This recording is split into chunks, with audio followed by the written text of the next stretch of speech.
The crystal glasses clinked as Richard Morrison raised his hand for attention.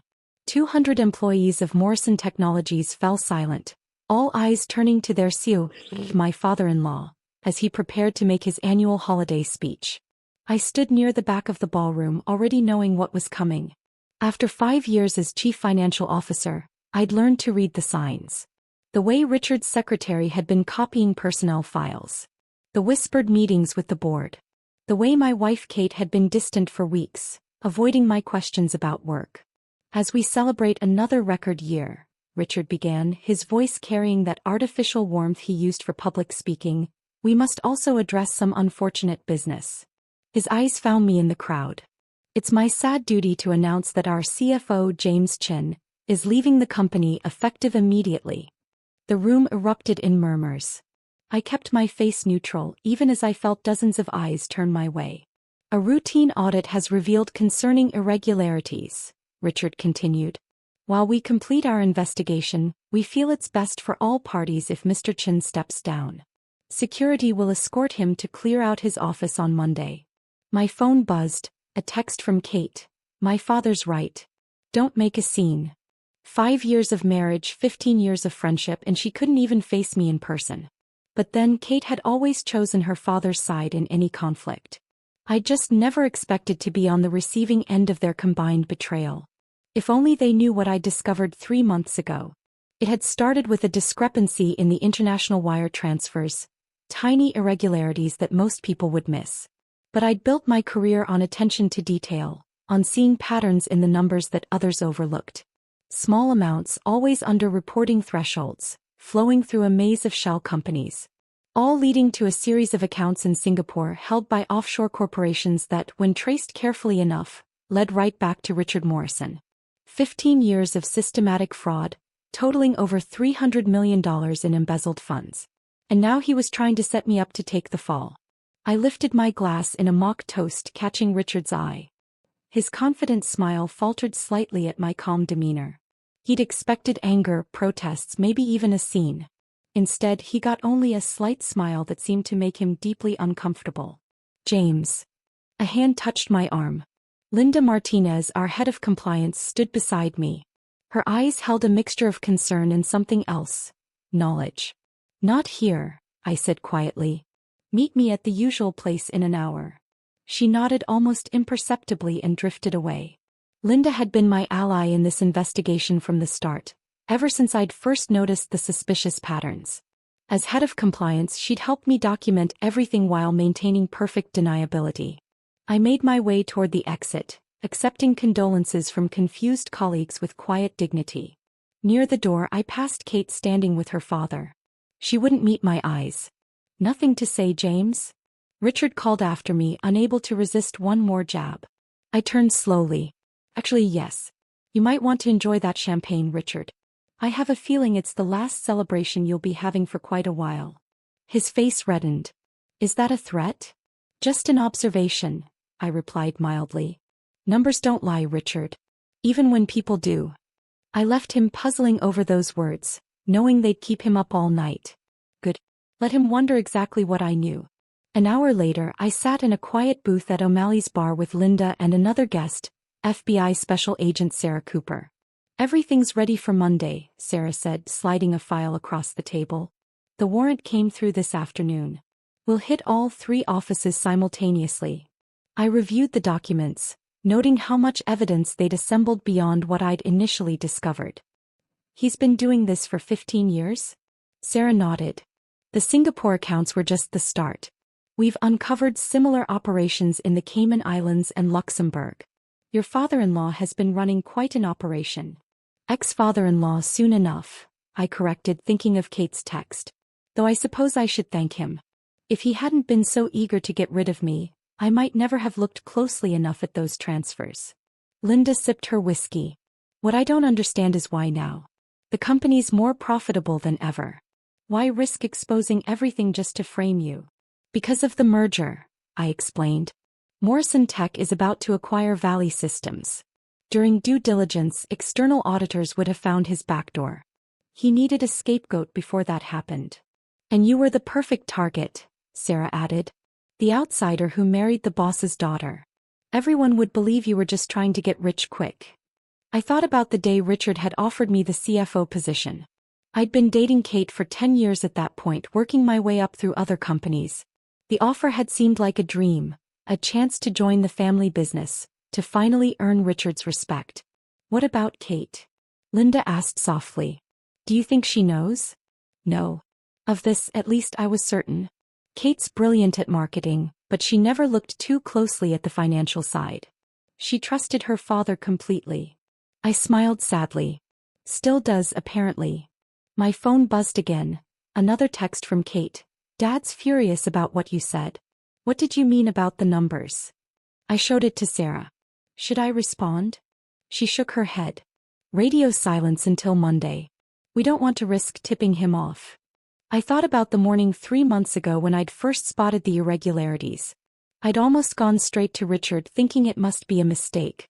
But something, intuition maybe or just self-preservation, had made me dig deeper first. One more thing, Sarah said, pulling out another document. We've frozen his personal accounts, but there are probably others we haven't found. If he suspects anything over the weekend, he'll run, Linda finished. 15 years of hidden money, multiple passports. He won't run, I said confidently. Richard's too proud, too convinced of his own invulnerability. He thinks he's already won.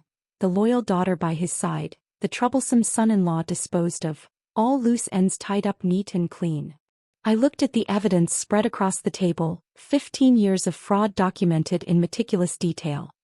He never understood that in finance the truth always hides in the numbers. And I'm very, very good with numbers. As if to punctuate my words, my phone buzzed one final time. A company-wide email from Richard. Regarding recent events, I want to assure everyone that Morrison Technologies remains strong. Monday will be business as usual. I smiled, thinking about just how wrong that last statement would prove to be. Business as usual, I repeated softly.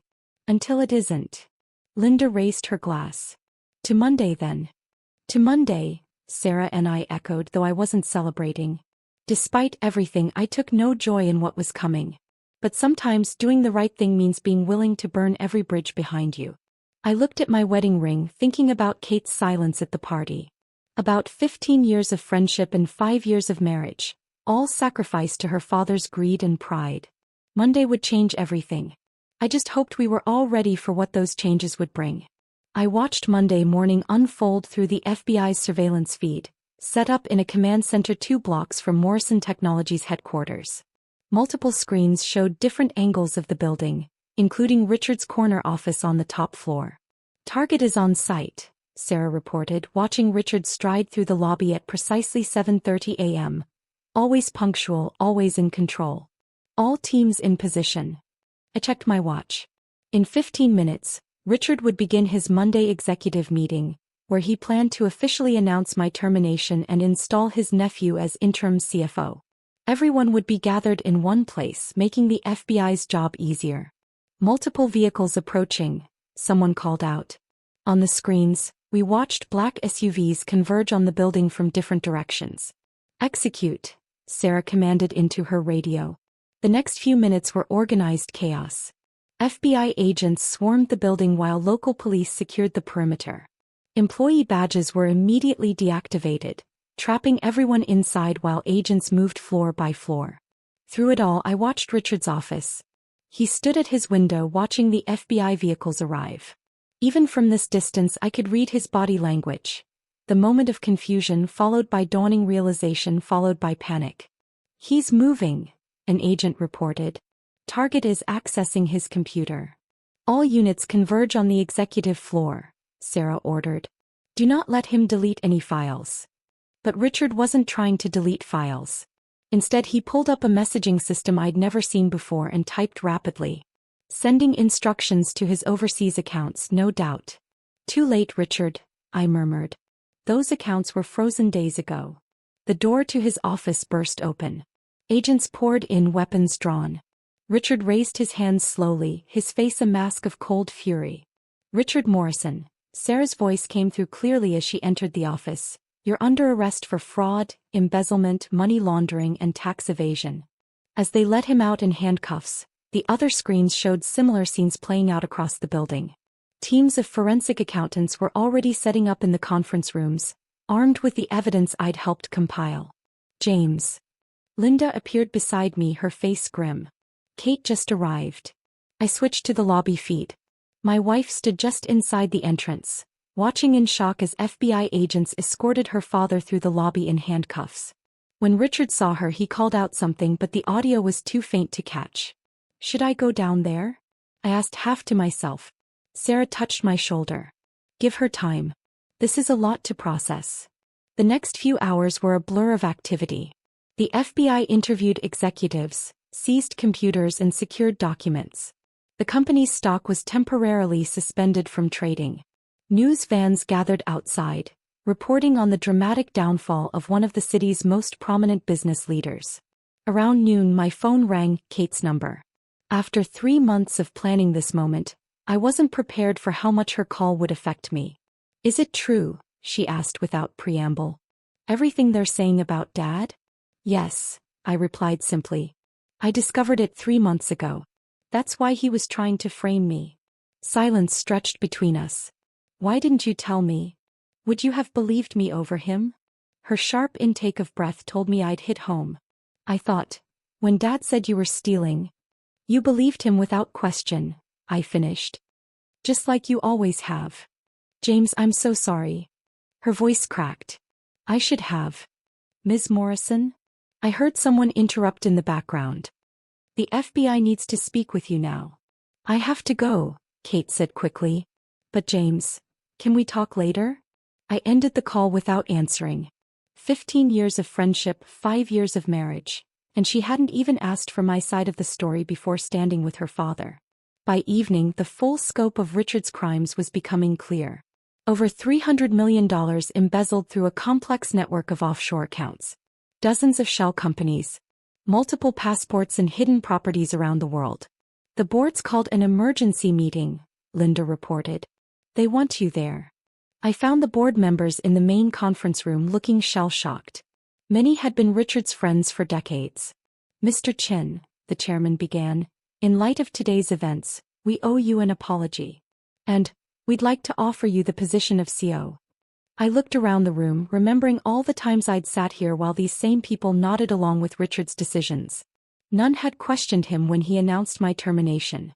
Thank you, but no, I replied. I'm starting my own consulting firm, specializing in fraud detection and prevention. In fact, I've already been retained by several of your major shareholders to review Morrison Technologies books going back 20 years. Their faces paled. They'd all been on the board for most of that time, failing in their oversight duties. We're willing to make a very generous offer, another board member tried. It's not about money, I said. It's about integrity.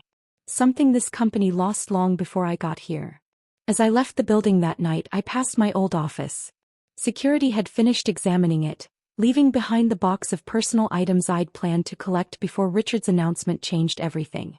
Inside, I found the photo from my first day as CFO, Richard shaking my hand, Kate beaming beside us. We'd all looked so happy, so full of promise. My phone buzzed.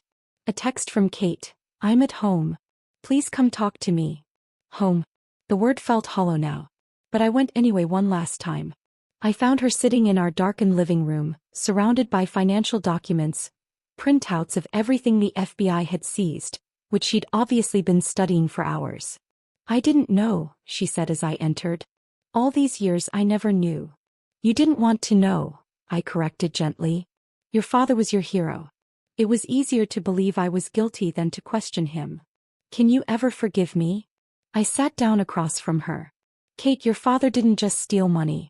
He betrayed everyone who trusted him, employees, shareholders, you. When I found out, I had a choice. Stay quiet and be complicit, or do the right thing and lose everything. Not everything, she whispered. We could start over. But we both knew it wasn't true. The trust was broken, not just by her father's crimes but by her instant assumption of my guilt. I'll have my lawyer send the divorce papers, I said, standing up. The house is yours. I've already moved out. Where will you go? My new office opens next week. It turns out there's huge demand for forensic accounting after what happened at Morrison Technologies. Several other companies want their books reviewed just in case. She managed a weak smile. You always were brilliant with numbers. Numbers don't lie, I said. People do. As I left our home for the last time, I thought about Richard sitting in his jail cell, probably still convinced he was the victim. About Kate finally seeing her father clearly for the first time. About all the lives changed by one man's greed. My phone buzzed, Sarah sending the final arrest numbers. 12 executives charged, including Richard's nephew who'd been helping him move money offshore. The company's stock would resume trading tomorrow under new leadership. Life would go on. Morrison Technologies would survive, hopefully with better oversight. Kate would rebuild her life without her father's shadow looming over every decision. Me. I had a new company to build, focused on preventing others from doing what Richard had done. Sometimes the greatest victory isn't in revenge, but in simply bringing truth to light. The numbers had told the story. I just made sure everyone finally heard it. A week later, I sat in my new office, reviewing applications for my growing firm. One resume caught my eye, a brilliant young accountant, recently graduated. Her last name was Morrison. I looked at the attached photo. Kate's younger cousin Rachel, who'd always been the family rebel, questioning Richard's authority. She'd earned her CPA while working full-time at a shelter for abused women. I picked up the phone to schedule an interview. After all, people shouldn't be judged by their family's sins. Sometimes the greatest changes come from those who've seen corruption up close and chosen a different path. The headlines had already moved on to new scandals, new stories. But the lesson remained. In the world of finance, the truth always hides in the numbers. You just have to be willing to look deep enough and brave enough to act on what you find. Richard's sentencing was scheduled for next month. Kate had asked if I would attend. I hadn't decided yet. Some chapters need to close quietly without an audience. Instead, I focused on building something new from the ashes of what was lost. My firm's motto displayed prominently in our lobby: truth lives in the numbers. It wasn't the life I'd planned, standing beside that photo on my first day as CFO.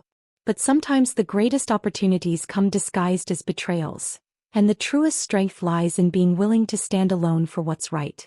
The numbers had told their story. Now it was time to write a new one honest ledger at a time.